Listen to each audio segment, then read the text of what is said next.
오늘 본문의 말씀은 이스라엘 땅에 3년 6개월 동안 비가 오지 않은 그런 내용이죠. 여러분들도 잘 아시는 내용인데 한마디로 기근의 문제죠. 3년 6개월 동안 비가 안 왔다고 하는 것은 이제 이스라엘에서는 큰 위기고 비극이죠. 기근의 문제를 어떻게 이제 해결할 것인가 하는 것이죠. 앞에는 불이 내리는 사건이고 오늘 본문의 말씀은 비가 내리는 사건이고 이 기근의 문제를 어떻게 해결해야 할 것인가 오늘 본문의 말씀입니다. 문제 없는 사람은 없습니다. 가정에도 문제가 있고 또 개인적으로도 문제가 있고 요즘 독일의 문제는 한국에도 몇 번 많이 언급이 되었던 것 같은데 요즘 독일의 문제는 경제 문제가 굉장히 심각합니다. 한때는 유럽의 병자였다가 다시 독일이 이제 2차 세계대전 이후에 라인강의 기적으로 인해서 독일이 경제적으로 크게 부강했잖아요. 세계적인 강대국이 되었죠. 그러면서 이제 참 유럽에서도 독일만 쳐다보는 나라들이 참 많았습니다. 그리스 같은 경우도 빚이 너무 많았는데 독일이 안 도와주면은 안 될 나라들이 많았죠. 독일이 참 어떻게 보면 딜레마입니다. 이렇게 가난한 유럽의 나라들을 도와주는 건 참 좋은데 또 독일이 주도적으로 앞서 나가는 것에 대해서 두려워하는 사람도 많죠. 대표적으로 영국이죠. 또 무슨 짓을 저지를지 모르기 때문에 독일이 주도적으로 무슨 일을 하는 것에 대해서 염려도 많고 그래서 또 EU를 탈퇴했다 이런 얘기도 들리고 물론 정치적인 그런 깊은 얘기도 있겠지만 요즘 독일의 문제는 상당히 경제 문제가 큽니다요. 너무 중국 의존도가 크고 그리고 독일은 제조업이 강하잖아요. 지금 제조업도 많이 흔들리고 벤츠, BMW, 아우디, 폭스바겐 이런 차들을 팔아서 많은 수입을 올렸는데 지금 그 차 판매량도 저조하고 그러면서 전기차가 나오면서 테슬라가 나오면서 독일도 폭스바겐이 전기차에 뛰어들었는데 판매량도 그렇게 많지가 않고 이 독일의 경제 문제 누구에든 문제가 많이 있습니다. 이 문제가 일어났을 때 야고보서를 보면은 지혜가 굉장히 중요하다는 것을 알 수가 있습니다. 야고보 사도는 어려울 때 지혜를 위해서 기도하라 그렇습니다. 어느 때보다도 어려울 때는 참 지혜가 필요한 것 같아요. 왜냐하면은 지혜가 있는 사람은 일이 크게 일어났을 때 그 큰 문제를 작게 만들고 또 작은 문제를 그냥 없애버리고 이게 지혜 있는 사람이죠. 그러나 지혜가 좀 부족하면은 작은 문제도 오히려 크게 만들고 일이 더 커지는 경우도 있지 않는가 하는 것이죠. 문제 없는 사람이 어디 있겠습니까? 문제를 푸는 방법이 중요한 것이죠. 오늘 본문의 말씀은 기근의 문제인데 이 기근의 문제를 어떻게 풀어갈 것인가 하는 것이죠. 다르게 표현하면은 우리가 하나님 앞에 기도하는데 어떻게 해야 하나님으로부터 기도 응답을 받을 수 있을 것인가 하는 게 문제잖아요. 기도의 아버지, 믿음의 아버지, 고아의 아버지 조지 밀러는 영국 브리스톨에서 평생 고아들을 섬기면서 생애 5만 번 이상 기도 응답을 받았다고 우리가 잘 알고 있습니다. 그렇다면 우리도 조지 밀러처럼 어떻게 해야, 어떻게 기도해야 그렇게 하나님으로부터 많은 응답을 받을 수 있을 것인가? 우리는 기도 응답에 관심이 많습니다. 그러나 하나님은 기도 응답보다도 먼저 이거 해라 조건에 더 관심이 있죠. 성경 66권을 조건과 약속으로 나눌 수가 있습니다. 우리는 약속, 축복, 결과에 관심이 많습니다. 그러나 하나님께서는 조건에 더 관심이 있습니다. 예를 들어 이제 마태복음 6장 33절 말씀을 보면은 너희는 그의 나라와 그의 의를 구하라. 그리하면은 내가 이 모든 것을 더해 주시겠다고 말씀하고 있지 않습니까? 먼저 하나님의 나라 일을 먼저 하라. 먼저 교회를 잘되게 하라. 먼저 하나님의 사업에 주님을 위해서 먼저 열심히 봉사하고 섬기고 주의 일에 먼저 힘쓰라. 그래야면은 내가 이 모든 것을 더해 주시겠다. 이런 말씀 아니겠어요? 너는 내게 부르짖으라. 그래야면 내가 크고 놀라운 비밀한 것들을 보여주시겠다. 먼저 부르짖는 게 순서죠. 조건이죠. 그렇다면 어떻게 해야 기도 응답을 받을 수 있을 것인가? 앞부분이 더 중요하죠. 그게 바로 영적인 원리가 되는 것이죠. 저는 유럽에서 공부하면서 늘 부흥에 대해서 관심을 많이 갖고 있습니다. 여러분도 잘 아시다시피 유럽은 종교개혁자들에 의해서, 또 영국의 청교도들에 의해서, 또 독일의 17세기, 18세기의 경건주의 그들로 인해서 영국은 크게 부흥이 일어났지 않습니까? 영국의 18세기에도 조지 필드, 요한 웨슬레 목사를 통해서 크게 부흥이 일어났던 것이죠. 그러나 지금은 이제 유럽 교회가 많이 쇠퇴하고 있습니다. 유럽 교회가 지금 선교지가 되어가고 있는 것이죠. 한 10여 년, 12, 13년 전인가 인터넷 치면 나오는데 국민일보에 김현배 치면 그 인터뷰 기사가 나온 것 같아요. 국민일보 선교부 기자가 제가 한국에 왔는데 인터뷰하자고 해서 국민일보 본사에 가서 인터뷰했는데 제가 유럽이 지금 선교지가 돼가고 있다고 말씀드렸더니 너무 깜짝 놀래요. 선교부 기자인데 아니 어떻게 유럽이 선교지냐고. 선교사님, 옛날에는 기독교 국가였고 옛날에는 부흥했고 그런데 지금은 유럽 교회가 선교지가 돼가고 있다. 그렇게 제가 인터뷰를 한 적이 있습니다. 그렇다면 오늘날 유럽 교회가 어떻게 해야 다시 부흥할 수 있을 것인가? 1907년 평양에 부흥이 일어났는데 어떻게 해야 다시 한번 그 놀라운 1907년 부흥이 한국 교회에 다시 일어날 것인가? 아니 우리 지상교회에서부터 다시 한번 그 놀라운 부흥이 어떻게 해야 일어날 것인가 하는 것이죠. 저는 주보표를 보면서 아주 많은 도전과 감동을 받았는데 같이 한번 해볼까요? 잃어버린 땅을 다시 회복하라. 이 표가 너무 마음에 들었습니다. 오늘 예배 드리는데 표가 너무 마음에 들었는데 그렇구나. 잃어버린 땅을 다시 회복하라. 유럽교회 향한 주님의 메시지입니다. 왕년에 오늘 마틴 루터 종교개혁 508주년입니다. 칼빈, 멜랑이턴, 스코틀랜드의 존 낙스, 숱한 유럽의 종교개혁자들로 인해서 16세기에 종교개혁이 일어났습니다. 그 결과 유럽 정치, 경제, 사회, 문화, 가정 모든 분야에 엄청난 변화와 부흥이 일어났던 것이죠. 그런데 지금 유럽은 완전히 잃어버린 땅이 되어가고 있는 것이죠.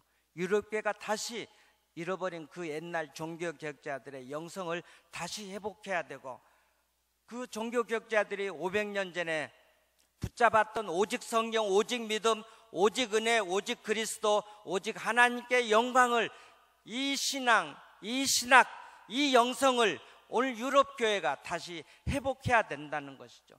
유럽교회는 완전히 복음을 잃어버린 땅이 되어서 지금은 선교지가 되어가고 있다고 하는 것이죠. 저는 유럽 생활 지금 30년째 하고 있습니다. 영국에서 약 9년여 공부하고 지금 다시 한국에 와서 5년, 그리고 다시 독일에 와서 21년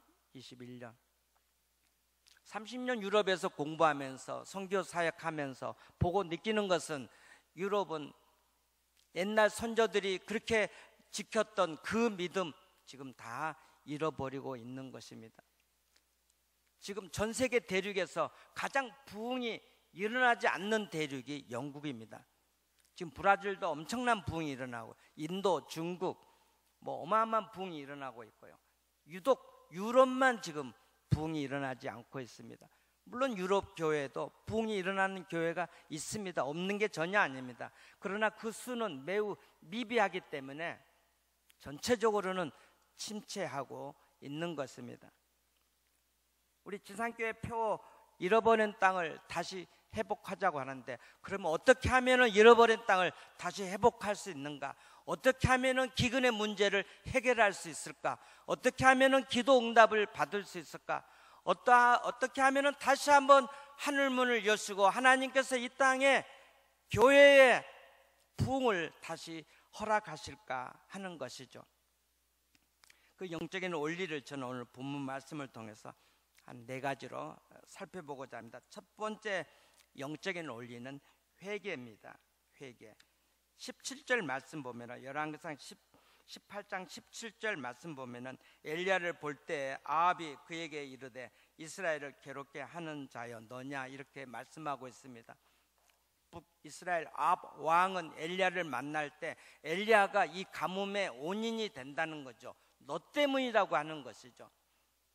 엘리야가 가만히 있지 않지요. 18절에 저가 대답하되 내가 이스라엘을 괴롭게 한 것이 아니라 당신과 당신의 아비집이 괴롭게 하였으니 이는 여호와의 명령을 버렸고 당신이 바알을 쫓았습니다. 왕이시여, 무슨 말씀을 그렇게 하십니까? 내가 이스라엘을 힘들게 괴롭게 한 게 아니라 왕과 백성들이 여호와의 명령을 떠났고 바알을 쫓았기 때문이라고 담대하게 말합니다.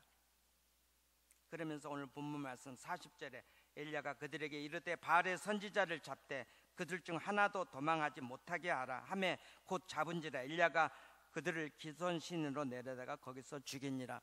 이 가뭄의 원인은 바알 선지자에게 있었던 것이죠. 저들이 이제 왕과 백성들을 꼬드겨서 우상 섬기게 한 책임이 있는 거죠. 그래서 거짓 선지자들을 다 죽이라고 하는 것이죠. 이걸 영적으로 해석하면은 뭐 잘못한 사람을 죽이라, 이건 아니잖아요. 우리의 죄악을 죽이라는 것입니다. 우리의 죄악을 끊어버려야 된다는 것이죠. 이스라엘이 기근의 문제를 해결하기 위해서는 이스라엘 백성들이 우상을 섬겼던 것들을 하나님 앞에 회개해야 되는 것이죠.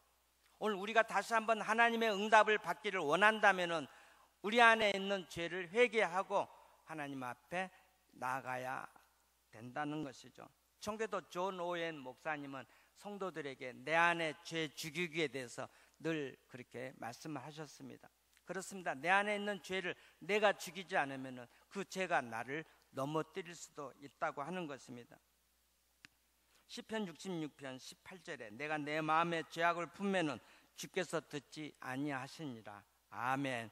우리는 두 손 들고 찬양합니다. 눈물 흘리면서 기도하고 주여 주여 부르짖습니다. 그러나 주님은 두 손 들고 기도하는 이 손이 깨끗하기를 원하고 우리의 입술이 깨끗하기를 원하고 거룩하기를 원하는 것입니다. 아멘. 우리가 하나님의 축복을 받기를 원하는 첫 번째 영적인 열쇠는, 영적인 원리는 바로 회개입니다. 성도들은 이제 담임 목사님 그 설교 중에 조금 부담스러운 게 있습니다. 뭐냐면 회개하라, 이게 부담스럽고 11조 내라, 이게 부담스럽고. 근데 여러분 곰곰이 생각해 보세요. 회개만큼 축복이 없습니다. 이때는 아멘 하셨는데, 그렇죠? 아멘. 여러분 사실 그렇잖아요. 우리가 하나님의 은혜를 받기를 원한다면, 내 인생의 문제가 해결되기를 원한다면, 기도 응답을 받기를 원한다면 회개 외에는 다른 방법이 없는 것입니다. 11주가 부담스럽지만 11주를 낸다고 하는 것은 내 인생의 주권이 하나님께 달려있다는 하나님의 절대 주권에 대한 그런 신앙 고백이잖아요. 그게 사실은 축복이죠.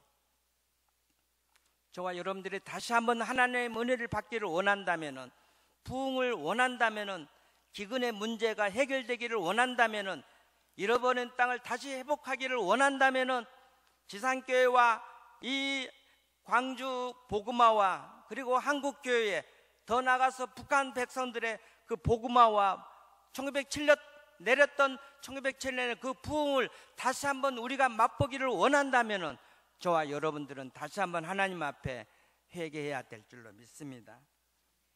두 번째로는 우리가 하나님의 은혜를 받을 수 있는 영적인 원리는, 두 번째는 하나님의 말씀을 붙잡는 것입니다. 믿어야 되는 것입니다. 상황은 지금 3년 6개월 동안 비가 오지 않는 상황이잖아요. 열왕기상 18장 1절 말씀 보면은 많은 날이 지나고 제3년에 여호와의 말씀이 우리 엘리야에게 임하여 이르시되 너는 가서 아합에게 보이라. 내가 비를 지면에 내리리라. 자 보세요. 3년 6개월 동안 이슬 한 방울 내리지 않습니다. 전혀 비가 올 기미가 없습니다. 그런데도 하나님께서는 엘리야에게 내가 비를 지면에 내리겠다고 말씀하십니다. 어떤 사람은 농담으로 받을 것이고 어떤 사람은 그걸 믿음으로 받아들입니다. 엘리야는 그걸 믿음으로 받아들입니다. 40일절에 엘리야가 아합에게 이르되 올라가서 먹고 마셔서 큰 비의 소리가 있나이다. 지금 벌써 비가 내리지 않았지만은 이슬 한 방울 보이지 않았지만은 하나님께서 엘리야에게 비를 지면에 주시겠다, 내려주시겠다, 그 말씀을 믿고 벌써 엘리야는 비 소리를 듣는 것입니다. 엘리야의 믿음입니다. 아멘. 우리가 하나님의 은혜를 받기를 원한다면 하나님의 약속의 말씀을 우리가 굳게 붙들어야 되는 것입니다. 그 약속의 말씀을 신뢰해야 되는 것입니다. 오늘은 마틴 루터 종교교회 508주년입니다. 500년 전에 그들이 어떻게 신앙생활을 했는가, 마틴 루터가 무엇을 붙잡았는가, 제네바의 스위스의 존 칼빈이 무엇을 붙잡고 살았는가, 스코틀랜드의 존 낙스, 영국의 존 위클리프, 체코의 야누스 화형당했잖아요. 저들이 붙잡은 것은 무엇인가요? 말씀을 저들은 붙잡았다고 하는 것이죠. 500년 전 종교개혁자들은 말씀에 붙잡았던 것이죠. 말씀에 목숨을 걸었던 것이죠. 주기철 목사님, 손양호 목사님, 우리나라에도 정말로 종교개혁자 이상으로 위대한 목사님들이, 목회자들이 많이 계십니다. 손양호 목사님이 붙잡았던 게 뭡니까? 주기철 목사님이 붙잡았던 게 뭡니까? 오직 말씀이잖아요. 말씀에 목숨을 걸었잖아요. 한국교회가 70년대, 80년대 그렇게 많이 부흥했습니다. 그때 전부 다 말씀을 붙잡았고, 부흥하면은 전부 다 사람들이 교회에 몰려들어서 말씀에 아주 사모하고 말씀 듣고 눈물을 흘리고 통성기도 했던 게 한국의 70년대, 80년대, 90년대 모습 아니겠습니까? 오늘 다시 우리가 하나님의 은혜를 받기를 원한다면은, 이 기근의 문제가 해결되기를 원한다면은, 가정의 문제, 교회의 문제, 나라의 문제, 국가의 문제, 숱한 크고 작은 문제들이 해결되기를 원한다면은 하나님의 말씀을 굳게 붙잡아야 될 줄로 믿습니다. 어머님이 이제 박재단 권사인데 지금 돌아가신 지 2년, 3년 됐죠. 어머니가 같이 신앙생활했던 분들도 지금 많이 계시는데요. 제 어머니가 원래 절에 나가셨어요. 저는 중학교 1학년 때부터 교회 다녔고요. 제가 장남이고 사남매고, 전 중학교 때부터 엄마 아빠 교회 나오시도록 기도했거든요. 제가 붙잡은 말씀이 그때 하나 있는데 사도행전 16장 31절 말씀입니다. 주 예수를 믿으라. 그러면 너와 내 집이 구원을 받으리라. 아멘. 저는 이 말씀 붙들고 늘 어린 나이에 고등학교, 중학교 때, 대학교 때 이 말씀 붙들고 기도했습니다. 서울서 신앙생활 하는데, 교회 나가는데 어느 날 교회에서 가족 찬양 경연대를 하는 거예요. 서울에서. 그래서 저는 여기 성가대석에 앉아서 한참 울었습니다. 할아버지, 할머니, 아들, 딸, 며느리, 손자들, 손녀들 3세대가 나와서 찬양을 하는데 그 모습이 너무 아주 부럽고, 나는 왜 안 믿는 가정에 태어나서, 아버지는 거의 알코올 중독 수준이죠. 어머니는 매일같이 무등산 절에 가서 무섭지도 않는가 봐. 통행금지 해제되면 사이렌서 하면 그거 쌀 한 주머니 들고 또 증심사 또 가서 절에 가서 불공 드리고, 할머니는 무당이고, 이런 집안에서 저는 자랐는데요. 그래서 저희 엄마 아빠 예수 믿게 해달라고 기도했는데 거의 한 16년, 17년 만에 어머님이 지상교회 등록하셨습니다. 할렐루야. 그리고 이제 전도도 열심히 하고 철학기도도 열심히 해서 또 전도상도 받고 철학기도 상도 받고, 92세에 한 2년 전에 어머님 소천하셨는데요. 주 예수를 믿으라. 그리하면 너와 내 집이 구원을 받으리라. 기도응답에 올리는 하나님의 약속의 말씀을 붙들고 기도하는 줄로 믿습니다. 말씀에 목숨을 걸어야 되는 것입니다. 500년 전에 종교개혁자들이 말씀에 목숨을 걸었습니다. 한국교회가 부흥했을 때, 말씀에 목숨을 걸었을 때 한국교회에 놀라운 부흥이 일어났다고 하는 것입니다. 세 번째 영적인 원리는 기도입니다. 42절입니다. 엘리야가 갈멜산 꼭대기로 올라가서 땅에 엎드려 그 얼굴을 무릎 사이에 넣고, 이 말씀이죠. 여러분들 이 말씀에 큰 은혜가 되는 줄로 아는데, 저도 이 말씀 읽을 때마다 큰 은혜가 됩니다. 엘리야가 간절하게 기도하는 모습이잖아요. 기도의 생명은 간절함이 있습니다. 물론 많이 기도하는 것도 중요하죠. 오래 기도하는 것도 중요합니다. 그러나 더 중요한 것은 간절함인 것 같아요. 지금 엘리야가 얼마나 간절하게 기도합니까? 굉장히 위기 상황에서 3년 6개월 동안 비가 오지 않는 이스라엘이 지금 죽어가는 상태, 갈멜산의 꼭대기에 올라가서 하늘을 여시고 하나님 앞에 비를 달라고 간절하게 기도하는 엘리야의 모습. 코로나 이후에 한국교회가 많이 이렇게 침체되고 있다는 소식이 들립니다. 한국에 한 번씩 방문하면 여기저기서 이제 초청해서 제가 초청받고 설교하는데, 그래요. 그 서울에서도 그 담임 목사님이 나부터서 기도가 많이 식어졌다고. 전체적으로 저도 마찬가지예요. 제가 옛날에 폐결핵에 걸렸을 때, 신학교 가기 전에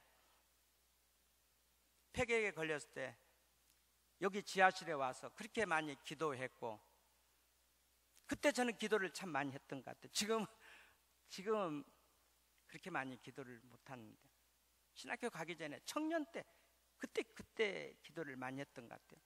1년 만에 폐결핵이 다 완치돼서 신학대학원에 갈 수 있었는데요. 사랑하는 우리 주상교회 성도 여러분, 다시 한번 우리가 엘리야처럼 간절하게 기도하는 이 신앙이 회복돼야 될 줄로 믿습니다. 기도 많이 하고 계신 줄로 믿지만은 다시 한번 우리가 힘을 내야 될 줄로 믿습니다. 정필돈 목사님 돌아가셨는데, 수영능교 원로 목사님 책 제목이 저는 그렇게 은혜가 되더라고요. 한번 따라서 해볼까요? 교회는 무릎으로 세워진다. 한 번 더요. 눈물이 차야 예배당에 찬다. 정필돈 목사님 책 제목이 교회는 무릎으로 세워진다. 챕터 안에 들어가 보니까는 소제목에 눈물이 차야 예배당에 찬다.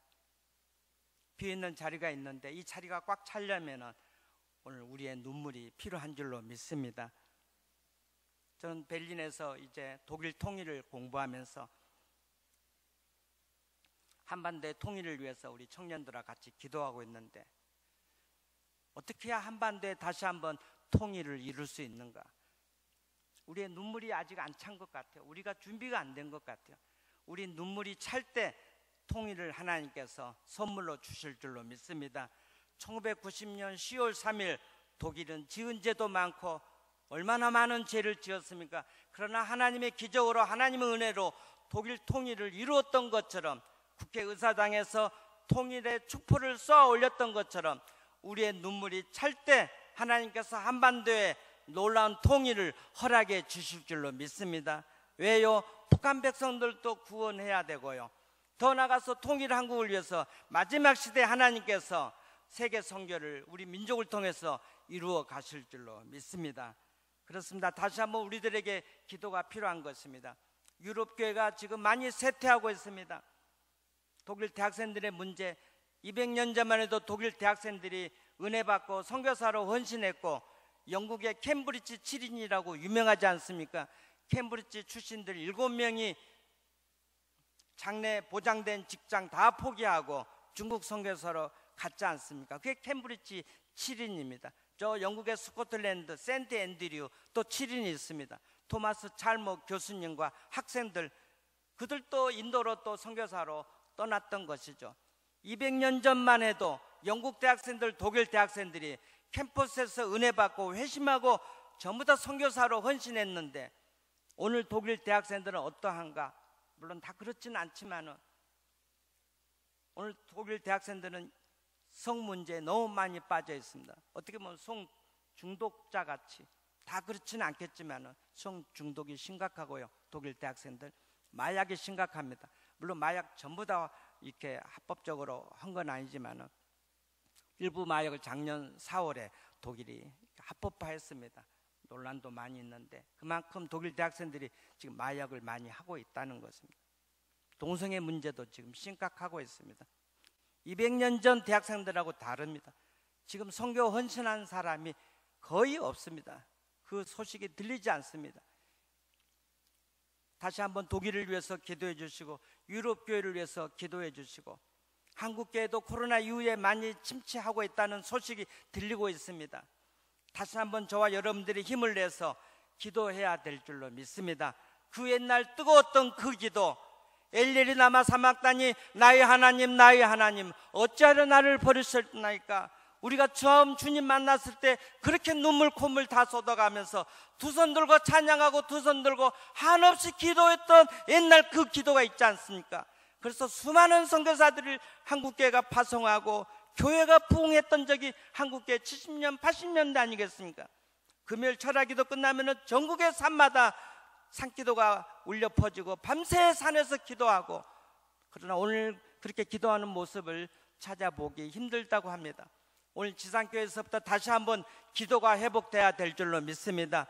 기근의 문제를 해결하려면, 기도 응답을 받기를 원한다면, 잃어버린 땅을 다시 회복하기를 원한다면, 교회 부흥을 다시 한번 우리 시대, 이 시대에 우리가 체험하기를 원한다면 우리는 다시 한번 그 옛날 내가 기도했던 그 기도, 그 열정, 그 헌신을 우리가 다시 회복해야 될 줄로 믿습니다. 마지막은 인내입니다. 마지막에 영적을 올리는 인내입니다. 좀처럼 구름이 보일 기미가 보이지 않습니다. 43절입니다. 그 사안에게 이르되 올라가 바다편을 바라보라. 저가 올라가 바라보고 고하되 아무것도 없나이다. 가로되 7번까지 다시 가라. 바다편을 사안을 통해서 보냅니다. 아무것도 없다는 것입니다. 7번까지 다시 가라. 이것은 인내하라는 것 아니겠습니까? 인내하고 기도했더니 44절에 드디어 비가 내리기 시작합니다. 7번째 이르러서는 그가 말하되 바다에서 사람의 손만한 작은 구름이 일어나나이다. 이르되 올라가 아합에게 말하기를 비에 막히지 아니하도록 마차를 갖추고 내려가소서 하니라. 드디어 45절에 이제 하늘에서 단비가 내리는 일이 일어납니다. 조금 후에 구름과 바람이 일어나서 하늘이 캄캄해지며 큰 비가 내리는지라. 할렐루야. 드디어 하늘문을 여시고 하나님께서 이스라엘 땅에 비를 주셨습니다. 어떻게? 간절하게 기도하면서 인내했을 때 하나님의 때가 있는 것입니다. 통일의 때가 있는 것입니다. 부흥의 때가 있는 것입니다. 때가 있지 않습니까? 내 때와 하나님 때가 다르지 않습니까? 그 때를 기다려야 되는 것입니다. 왜 기도 응답을 받지 못하는가? 인내하지 못하기 때문에, 낙심하기 때문에, 포기해버리기 때문에. 다시 한번 인내하면서 하나님 앞에 기도할 때 우리 지상교회에 놀라운 단비가 내리게 될 줄로 믿습니다. 이 단비는 소낙비입니다. 장대비입니다. 부흥의 단비입니다. 성령의 단비인 줄로 믿습니다. 하나님이여, 우리 지상교회에 다시 한번 놀라운 성령의 단비를 허락하여 주옵소서. 잃어버린 땅을 회복하게 하여 주옵소서.